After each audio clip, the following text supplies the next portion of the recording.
Hello friends, welcome to my YouTube channel. तो इसके पहले वीडियो में हमने समझा था कि रियल नंबर क्या होता है और साथ ही साथ हमने ये भी डिस्कस किया था कि यूक्लिड्स डिवीजन एल्गोरिथम क्या होता है और उसके ऊपर जो एक्सरसाइज है 1.1 वो भी हमने सॉल्व की थी।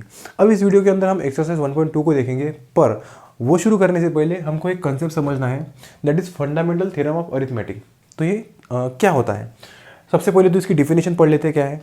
Every composite number can be express factorize as a product of primes of prime, एक ही बार प्राइम ऑफ आएगा यहाँ पे, primes, and the factorization is unique. तो क्या कहना चाहता है हमें? तो देखिए, सबसे पहले तो कंपोजिट नंबर मतलब क्या होता है? जो नंबर वो वन और खुद के अलावा किसी और नंबर से डिवाइड हो रहा है उसे बोला जाता है कंपोजिट नंबर। अगर मैं बोलूँ 25 कि 25 कंपोजिट नंबर होगा तो होगा, क्योंकि 25 5 से डिविजिबल है। ये 1 से तो डिवाइड होगा और 25 खुद से भी डिवाइड होगा, पर 5 से भी डिवाइड हो रहा है, तो इसका मतलब ये कंपोजिट नंबर में आ जाएगा। क्यों आ जाएगा? क्योंकि वो 5 से डिवाइड हो रहा है, किसी और नंबर से डिवाइड हो रहा है। तो फंडामेंटल थ्योरम ऑफ अरिथमेटिक क्या बोलता है कि दैट एवरी कंपोजिट नंबर, कौन सा भी मतलब जितने भी कंपोजिट नंबर है उनको हम एक्सप्रेस कर सकते हैं, फैक्टराइज कर सकते हैं into the product of primes. Primes क्या होता है? The number which is composite का उल्टा, the number which is divisible by 1 and itself is called as prime number. कोई भी नंबर जो 1 के अलावा किसी और नंबर से डिवाइड नहीं होता उन्हें प्राइम नंबर बोला जाता है। ये जो सभी नंबर है ये प्राइम नंबर है, और बहुत सारे प्राइम नंबर है, इन्फाइनाइट प्राइम नंबर होते हैं। तो यहाँ पे मैंने एग्जांपल दिया, ये जो नंबर है, अगर मैं 7 को ले लूँ तो 7 1 से डिवाइड होगा और अपने आप से डिवाइड होगा, और किसी नंबर से डिवाइड होने वाला है क्या? नहीं। 11 भी 1 से डिवाइड होगा और अपने आप से डिवाइड होगा, तो ये होते प्राइम नंबर। तो ये फंडामेंटल थ्योरम ऑफ फैक्टराइजेशन क्या बोल रहा है कि एवरी कंपोजिट नंबर, कोई भी composite number can be express मतलब factorise into the product of prime number. अगर ये मैंने 25 को लिया, 25 को मैं कैसे लिख सकता हूँ? 5 इंटू 5, 5 का स्क्वायर 25 होता है। तो यहाँ पे मैंने इस थ्योरम को प्रूफ कर दिया, मतलब एक तरह से वेरीफाई कर दिया कि जो ये थ्योरम क्या बोल रहा है कि जो प्राइम नंबर होते हैं उनका अगर मल्टीप्लिकेशन कंपोजिट नंबर आएगा, जो कंपोजिट नंबर होता है उनको हम फैक्टराइज कर सकते हैं into the form of prime number. तो ये 5 क्या है? यहाँ पे 5 प्राइम नंबर है, तो ये थ्योरम यहाँ पे वेरीफाई हो गया। अभी हम ट्राई करेंगे इसको देखिए, अगर मैं आपको बोलूँ 54, अब इसको फैक्टराइज करेंगे, क्या है? 3 से डिवाइड होगा, 5 + 4 9, डिविजिबिलिटी टेस्ट पास हो गई। तो 3 से डिवाइड होगा, 3 1 द 3, 24, 3 8 द 24, राइट। क्या ये 3 से डिविजिबल है? हाँ है, 3 से डिवाइड होगा, 3 6 द 24, राइट। ये 3 से डिविजिबल है? जी हाँ है, 3 1 द 3, 3 2 द 6, राइट। अब 2 किस नंबर से डिविजिबल है? 2 2 से डिविजिबल है, 2 1, और ये आ गया 1 आखिरी में।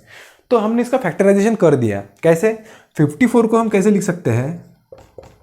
3 इंटू 3 इंटू 3, अरे यार कॉमा क्यों दे रहा हूँ मैं यहाँ पे, इंटू 2। तो देखिए, जो 54 है उसको मैंने एक्सप्रेस कर दिया, उसको फैक्टराइज कर दिया किसके फॉर्म में? Product of prime number. ये जो सभी नंबर है, देखिए आप, ये सभी नंबर क्या है? प्राइम नंबर है। तो मैंने 54 को एक्सप्रेस कर दिया in the form of product of prime number. तो बस इसे बोला जाता है फंडामेंटल थ्योरम ऑफ अरिथमेटिक। तो आपकी एक्सरसाइज जो 1.2 है वो इसके ऊपर ही बेस है। सभी के सभी क्वेश्चन बहुत ज़्यादा इजी है। एचसीएफ और एलसीएम के ऊपर भी कोई क्वेश्चन है वो आपको मैं बता दूंगा एक्सरसाइज में क्या होता है। तो चलिए अभी एक्सरसाइज को डिस्कस करते हैं। तो दोस्तों, अभी हम पहुंच गए एक्सरसाइज 1.2 के ऊपर। तो अभी हम डिस्कस करेंगे क्वेश्चन। तो सबसे पहला क्वेश्चन क्या है? Express each number as a product of their prime factor. तो यहाँ पे 2 है, शायद 2। तो पहला क्वेश्चन क्या है? 1 = 140। तो हमको इसका फैक्टराइजेशन करना है, और कैसा फैक्टराइजेशन करना है? Prime factorization. तो कैसे करेंगे? फैक्टराइजेशन करना पड़ेगा 140। तो देखिए, यहाँ पे जब मैं इसको ढूंढता हूँ कि कौन से नंबर से डिवाइड होगा, तो सबसे पहले कोशिश कीजिए कि वो नंबर प्राइम रहे। ऐसा नंबर ढूंढिए कि जो प्राइम हो और वो 140 को डिवाइड कर रहा हो। तो वो नंबर कौन सा रहेगा? 7। तो देखिए, 7 2 = 14, वो हो जाएगा 20। अब देखो, 20 10 से भी डिविजिबल है, पर मैं 10 से डिवाइड करूँगा क्या यहाँ पे? क्यों नहीं करूँगा?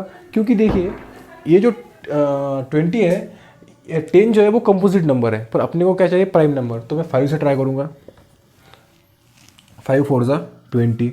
अब मैं 2 से डिवाइड करने की कोशिश करूँगा। जब मैं इसको 2 से डिवाइड करूँगा तो आंसर आ जाएगा 2, और 2 जो है वो होता है प्राइम नंबर और वो अपने आप को डिवाइड करता है, तो इसलिए यहाँ पे 2 आ जाएगा। ये आ गया हमारा आंसर रिमाइंडर 1। तो देखिए इसको मैंने फैक्टराइज कर लिया है। कैसे कर लिया है? 7 × 5 × 2 × 2। तो देखिए ये जो सारे के सारे नंबर है क्या ये प्राइम नंबर्स है? हाँ, सभी के सभी जो नंबर आ रहे हैं वो प्राइम नंबर है। तो इसका मतलब हमने फैक्टराइजेशन कर लिया है। क्वेश्चन नंबर 1 हमारा सॉल्व हो गया। हम क्वेश्चन नंबर 3 पे आते हैं। 2 क्वेश्चन मैंने आपके लिए छोड़ दिए हैं, वो आपको होमवर्क करना है। क्वेश्चन नंबर 3 क्या है? 3, 8, 2, 2, 5। तो बताओ मुझे कि 3 की डिविजिबिलिटी क्या होती है? The sum of all the digit in a number should be divisible by 3। तो 3 + 8 हो गया 11, 11 + 2 हो गया 3, और 13 + 5 हो गया 18। तो 18 13 से डिविजिबल है, इसका मतलब ये नंबर भी 3 से डिविजिबल रहेगा। तो करेंगे, 3 से करेंगे। 3 × 1 = 3, 3 × 2 = 6, 3 × 7 = 21, 21 हो गया। 3 × 7 = 21, 3 × 5 = 15। अभी फिर से क्या 3 से डिवाइड होगा? तो हाँ 15 आ रही है इसकी टोटल। 3 से डिवाइड होगा। 3 4 = 12, राइट। 3 2 = 6 एंड 3 5 = 15। अभी 3 से डिवाइड होगा? नहीं, अभी ये 5 से डिवाइड होगा। तो 5 से डिवाइड करके देखते हैं। 5 4 = 5 8 = 40 और 5 5 = 25। फिर से 5 से ट्राई करके देखते हैं। 5 1 = 5, 5 7 = 35। अब 17 क्या है? 17 प्राइम नंबर है, तो यहाँ पे मुझे लिखना पड़ेगा 17, क्योंकि 17 को खुद 17 ही डिवाइड करेगा। तो मेरा रिमाइंडर यहाँ पे आंसर आ जाएगा 1।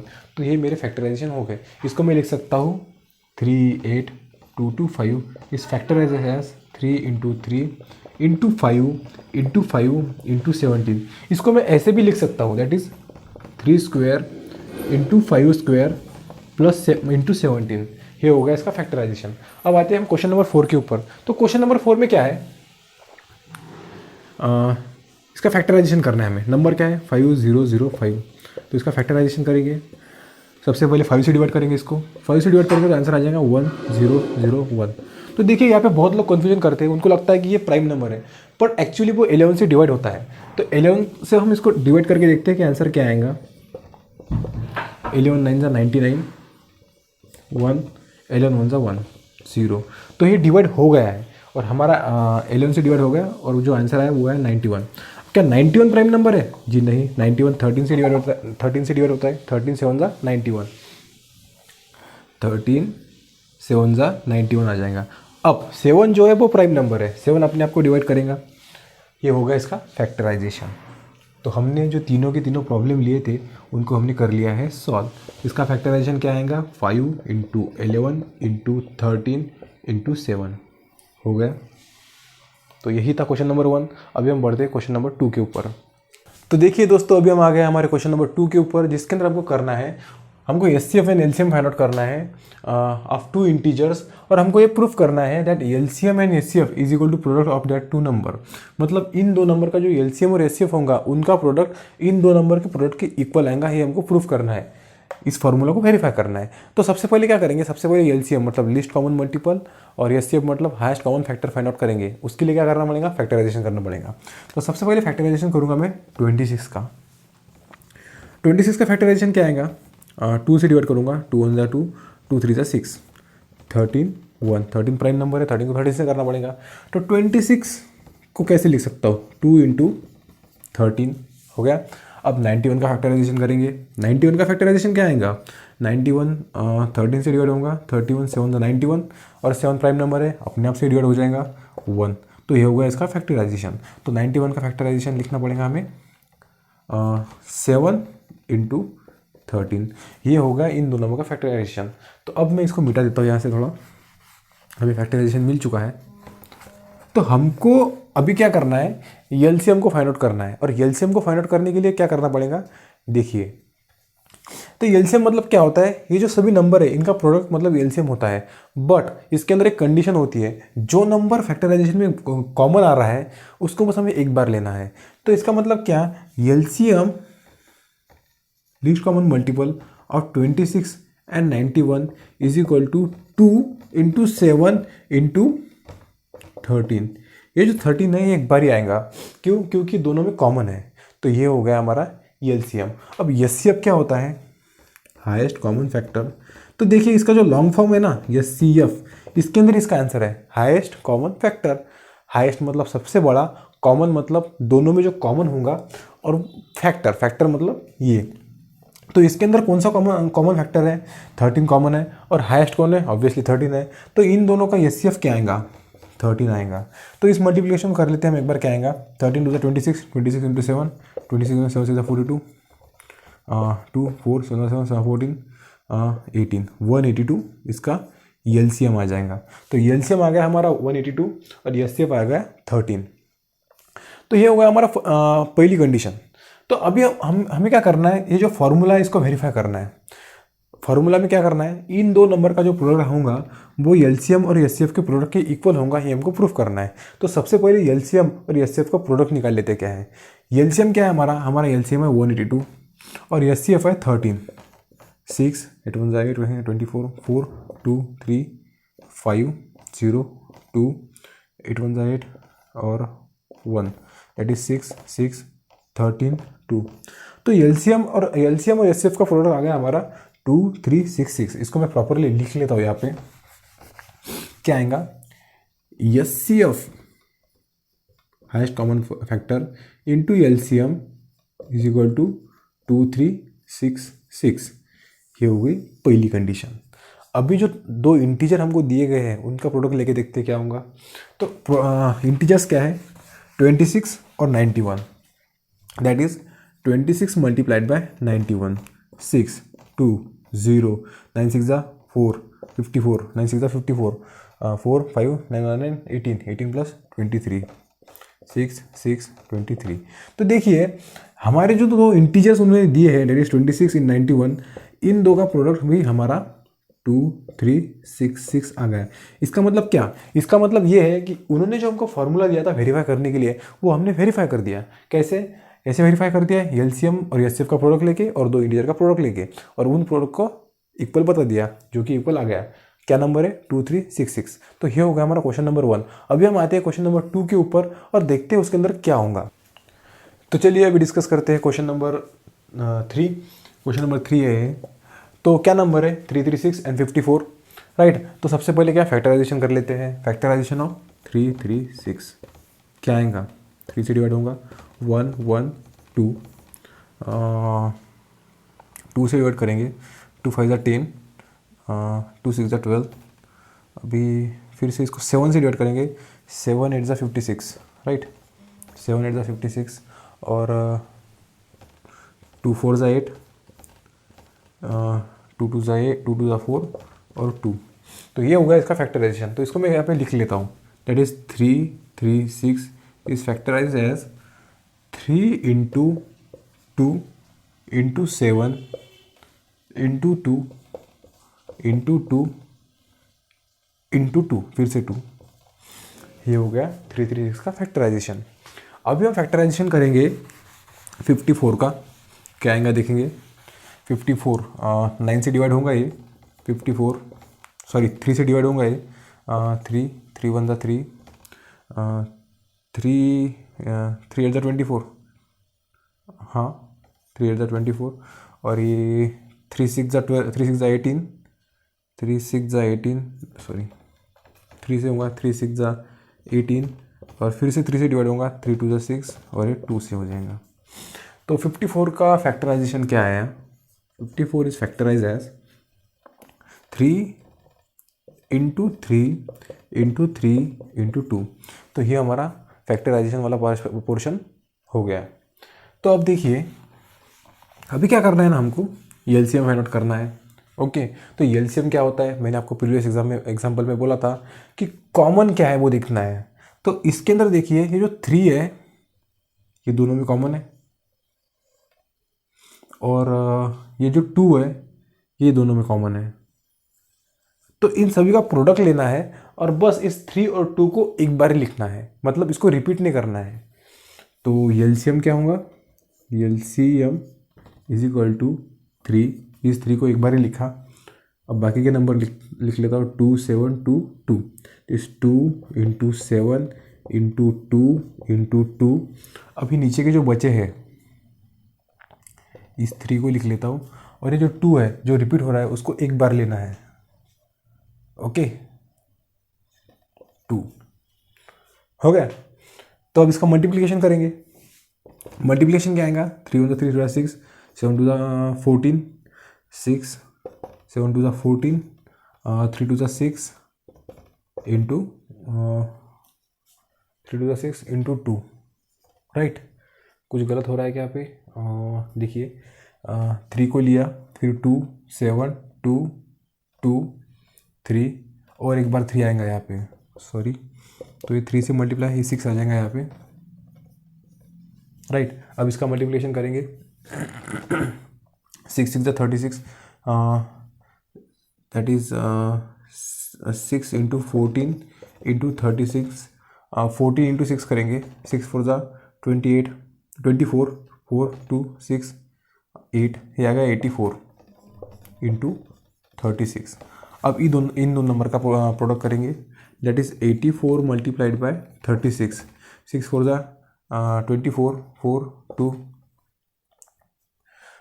2 8 6 = 48 48 48 2 + 2 50 54 = 12 50 + 12 50 + 12 हो जाएगा 62 2 6 8 1 = 8 24 24 + 6 30। तो देखिए इसका जो एलसीएम है वो आ गया 3024। ये हमारा एलसीएम है। एलसीएम बहुत बड़ा नंबर आया है यहाँ पे। तो अभी ये हो गया हमारा एलसीएम वाला पार्ट।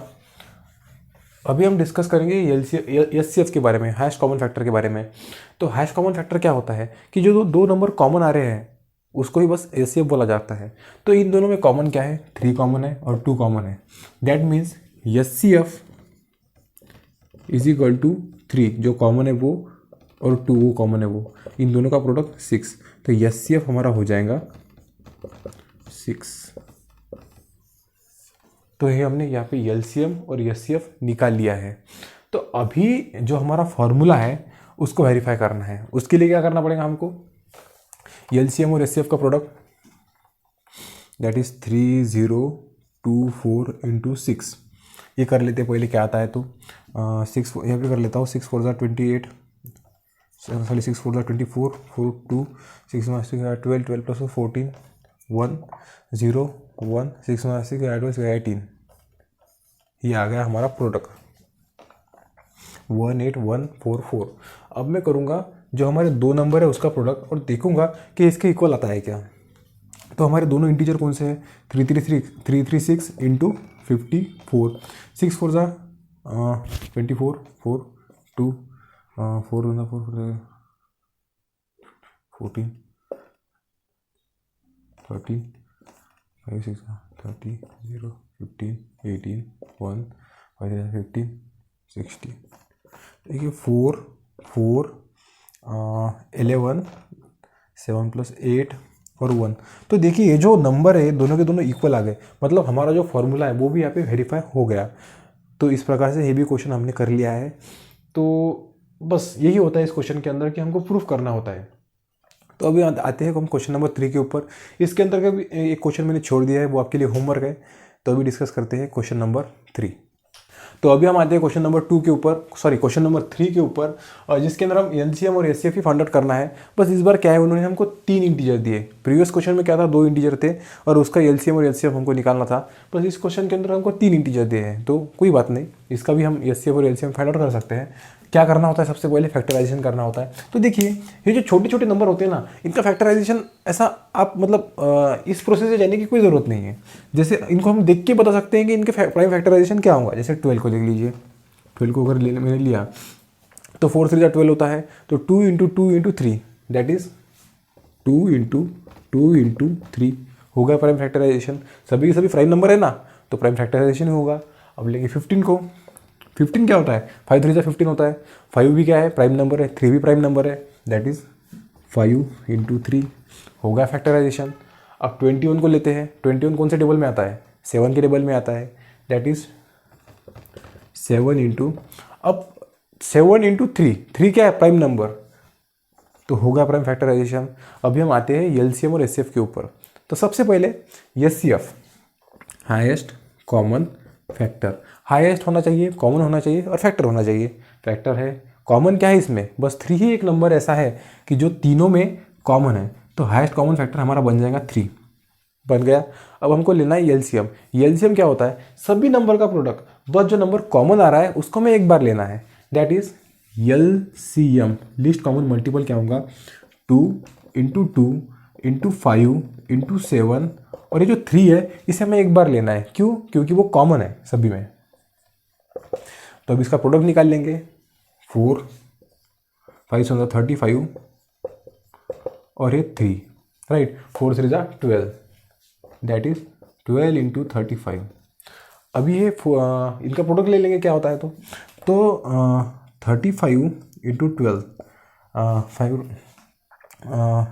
10 6 5 6, that is 11 2 420। तो हमारा आंसर आ जाएगा 420। ओके, तो हमने यहाँ पे एलसीएम और एचसीएफ फाइंड आउट करना है, बस वही है ना इस क्वेश्चन के अंदर। बहुत सिंपल क्वेश्चन था ये। बस इसके अंदर उन्होंने हमको 3 इंटीजर दिए और 3 इंटीजर की हमें एलसीएम और एचसीएफ फाइंड आउट करने को लगाया। तो अब आते हैं क्वेश्चन नंबर 2 के ऊपर। वो तो बहुत ही ज़्यादा सिंपल है।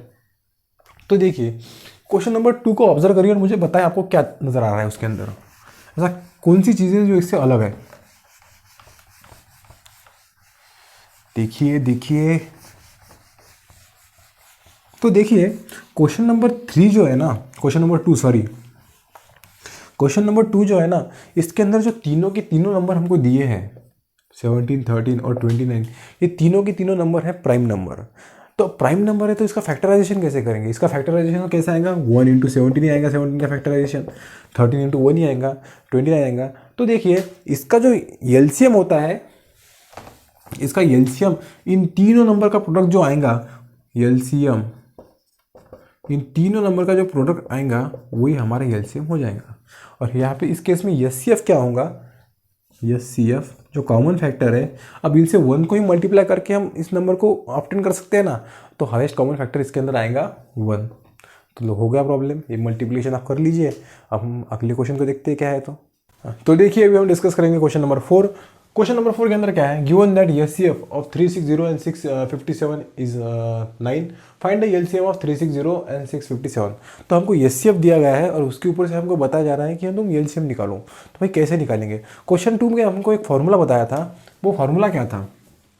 HCF into LCM is equal to product of 2 numbers.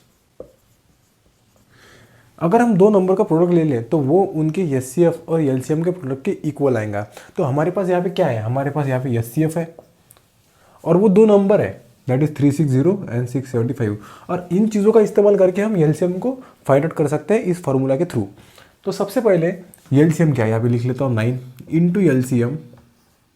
HCF जो है हमारा 9 है, into LCM equal to product of this 2 number 360 into 657 into 9 हो गया।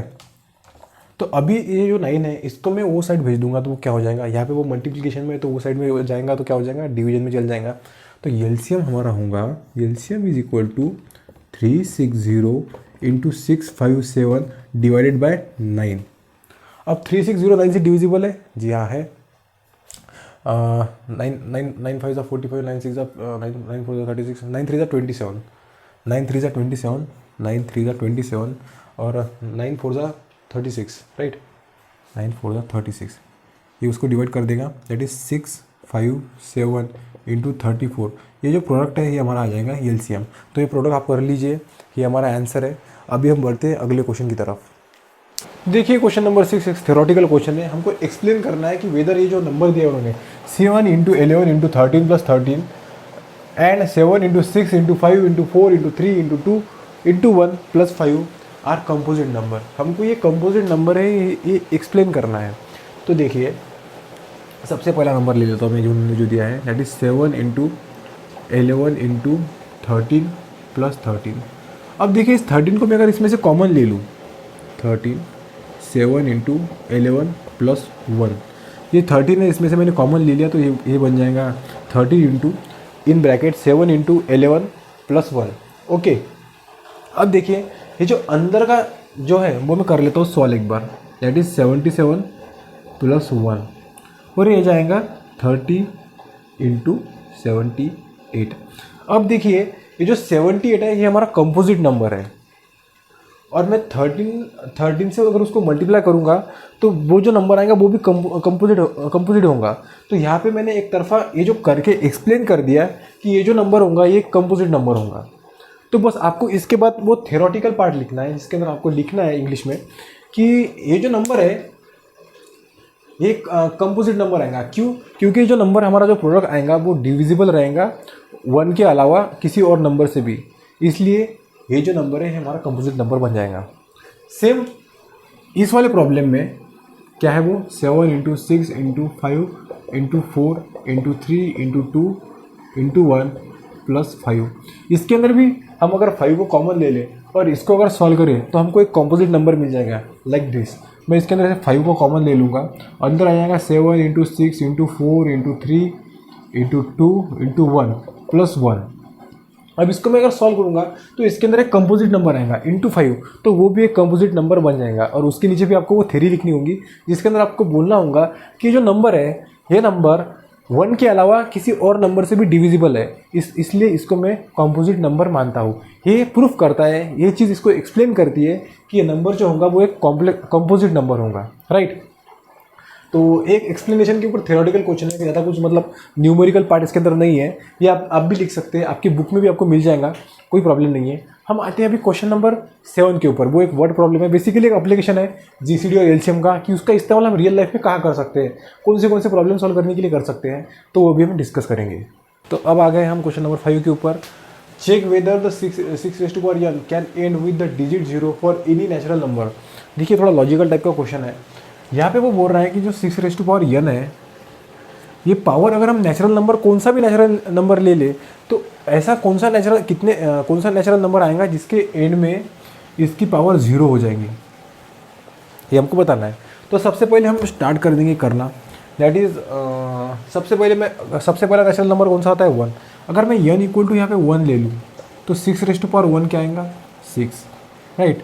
अगर मैं n इक्वल टू 2 ले लूँ, n इक्वल टू 2 लिया मैंने, तो 6 का स्क्वायर दैट इज़ 36। अब मैं n इक्वल टू 3 ले लूँ तो 6 क्यूब क्या आ जाएगा 216। तो देखिए यहाँ पे क्या हो रहा है ना, जो यूनिट प्लेस है वो हमेशा 6 रहेंगी, वो कभी भी 0 नहीं आने वाली। वैसे भी 6 ऐसा नंबर है, इसकी अगर हम पावर कुछ भी ले लें तो इसके यूनिट प्लेस में हमेशा 6 ही आएगा। तो इसका मतलब हमारा आंसर है नो। ये जो उन्होंने स्टेटमेंट किया है ये गलत है कि जो यूनिट प्लेस पे हमने 6 की पावर कुछ भी ले ली तो उसके यूनिट प्लेस पे 0 कभी भी नहीं आएगा, उसके यूनिट प्लेस में हमेशा 6 ही आएगा। तो बहुत सिंपल क्वेश्चन था। अभी हम आते हैं क्वेश्चन नंबर 6 के ऊपर। तो देखिए अभी हम पहुंच गए हमारे एक्सरसाइज के लास्ट क्वेश्चन के ऊपर। चलिए अभी उसको डिस्कस करते हैं। आपको थोड़ा सा नॉइस आ रहा होगा, यहाँ पे बहुत ज़ोर से बारिश हो रही है तो उसके लिए आई एम रियली सॉरी। तो सबसे पहले क्वेश्चन देखते हैं क्या है। There is a circular path around a sport field, Sonia takes 18 minutes 1 round. एक स्पोर्ट फील्ड है, इमेजिन कर लो, ये स्पोर्ट फील्ड है जो कि राउंड है और यहाँ से सोनिया निकलती है तो उसको भी पूरा राउंड कंप्लीट करने के लिए 18 मिनट्स लगते हैं, right. Okay, while Ravi takes 12 minutes, और वही रवि को 12 मिनट्स लगते हैं पूरा राउंड कंप्लीट करने के लिए। इसका मतलब क्या, सोनिया ज़्यादा तेज़ दौड़ रही है एज़ कम्पेयर टू रवि, या फिर चल रही है, what ever. Suppose they both started at the same point and the same time go in the same direction. अगर उन दोनों ने सेम पॉइंट से, इस पॉइंट से रवि भी निकल रहा है, सोनिया भी निकल रही है, सेम डायरेक्शन में निकल रहे हैं, मतलब ये साइड से जा रहे हैं और सेम टाइम में निकल रहे हैं, ओके, एक ही टाइम पे निकले हैं। पर क्या होगा, सोनिया सबसे पहले कंप्लीट करेंगी और रवि बाद में करेगा क्योंकि रवि स्लो चल रहा है as compare to Sonia. After how many minutes will they meet again at the starting point. तो स्टार्टिंग पॉइंट पे वो कब मिलेंगे फिर से, ऐसे कितने राउंड कंप्लीट करने के बाद वो स्टार्टिंग पॉइंट पे कब मिलेंगे। तो देखिए बहुत बहुत बहुत ज़्यादा सिंपल क्वेश्चन है, आपको ज़्यादा दिमाग लगाने की भी ज़रूरत नहीं है। मैं आपको बता दूँ, आपको एक बता देता हूँ। सबसे पहले देखिए 18 मिनट रवि को लग रहे हैं और सोनिया को 18 मिनट लग रहे हैं और रवि को 12 मिनट लग रहे हैं। तो जब सोनिया एक राउंड कंप्लीट करेंगी, 2 राउंड कंप्लीट करेंगी, तो वो कितने मिनट चली है, कितने मिनट चली है? तो 18 इंटू 2 क्या हो जाएगा? 8 1 60, 2 8 60 2 36 मिनट, 36 मिनट लग गए। अब जब रवि चलेगा, एक राउंड कंप्लीट करेगा और बाद में दूसरा राउंड कंप्लीट करेगा, तो कितने हो जाएंगे? 12 2 24, राइट। अब जो रवि है, रवि को मैं और एक बार रवि जब तीसरा राउंड कंप्लीट करेगा तब उसका डिस्टेंस कितना मिनट टाइम वो कंज्यूम करेगा? तो देखिए इसके अंदर और 12 मिनट ऐड कर दो, हो जाएंगे 36। तो अब देखिए ये आ गया इनका एलसीएम कॉमन। तो बेसिकली एलसीएम के ऊपर क्वेश्चन है, इसको मैंने इस मेथड मतलब एकदम छोटी बच्चों की जो मेथड है उसका इस्तेमाल करके सॉल्व कर दिया। तो देखिए यहाँ पे भी 36 मिनट पे जो 2 राउंड के बाद सोनिया या इस पॉइंट पे पहुँच जाएंगी, वही रवि जो है वो 3 राउंड के बाद इस सेम पॉइंट पे पहुँच जाएगा। मतलब 36 मिनट बाद वो दोनों की दोनों सेम पॉइंट पे, सेम टाइम पे, सेम जगह पे प्रेजेंट होंगे। तो ये हुआ क्वेश्चन नंबर 7। तो देखिए हमने इस एक्सरसाइज को यहाँ पे सॉल्व कर लिया, कॉन्ग्रेचुलेशन। तो अभी देखिए एक्सरसाइज नंबर जो 3 है वो बहुत ही ज़्यादा इंपॉर्टेंट है। उसके अंदर प्रूफ के ऊपर एक थ्योरम के टाइप में एक हमको प्रूफ करना होता है कि √5 इरेशनल नंबर है। वो टाइप के क्वेश्चन है, वो एग्जाम में बहुत ज़्यादा पूछे जाते हैं, इंपॉर्टेंट टाइप के क्वेश्चन है। वो हम अगले वीडियो में डिस्कस करेंगे। और आप लोगों से एक छोटी सी रिक्वेस्ट है कि अगर आपको हमारा कंटेंट, हमारा चैनल, हमारा मैथ्स पढ़ाना अच्छा लगता है तो प्लीज़ हमारे वीडियो को लाइक करिए, वीडियो को शेयर करिए, हमारे चैनल को सब्सक्राइब करिए। आपकी सपोर्ट की हमें ज़रूरत है। Thank you so much.